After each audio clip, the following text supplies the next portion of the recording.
instability is very linked to this attachment to the notion of a national state that must be left alone to carry on its particular objectives and goals.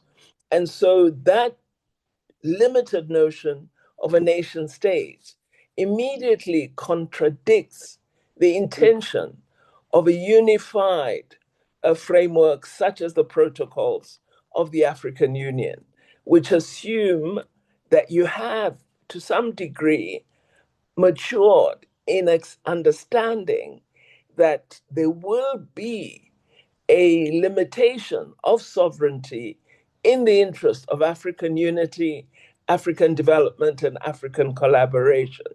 But if you are caught up in a context where you have to be insular and look at your national state interests, you're not going to have a great deal of attention to the obligations that the African Union has set out. Now, the irony is all member states agree to the protocols that have been framed by the African Union. But the agreement is easier than the execution, because the execution requires that element, as I say, of accepting that you are now mature and that, in fact, unity in Africa is not a threat. It is a strengthening of Africa.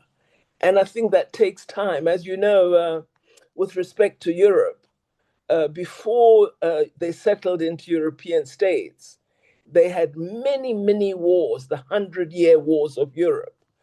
So forming nation states does take time.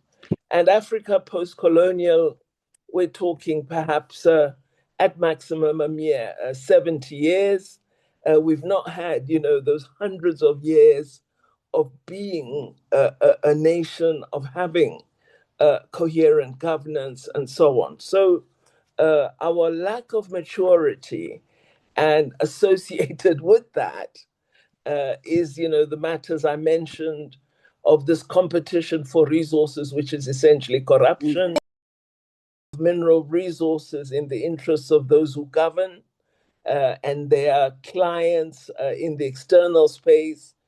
So all of that adds to our problematique. I think the African Union has tried to really recast its political ideology and the orientation of the organization since the change from the OAU to the African Union. But you do find when critical moments arise, some of the states resort to sovereignty. So when you're talking African Free Trade Area, a state would have to say, rather than African relationship and strengthening of trade among ourselves, it would be what does it mean for me? If there is a strong, productive country like Kenya with a large economy, how will that impact on my small economy?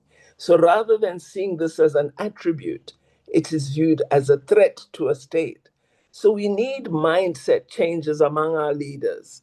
And perhaps we need to develop a clearer model for implementation of the steps that lead to the ideal. So understanding as we frame policy that we will begin with small steps, but all of them would be leading to the larger ideal of African free trade. So initially you might have support in developing productive capacity.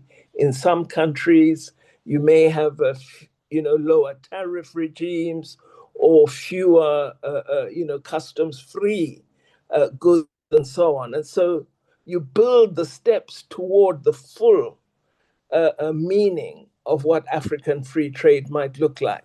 But if you want to go on it, full scale, you do find that some countries say, "Oh, this is too much for me. I cannot exist without tariffs. That's how I generate revenue. So I rather avoid being part of this."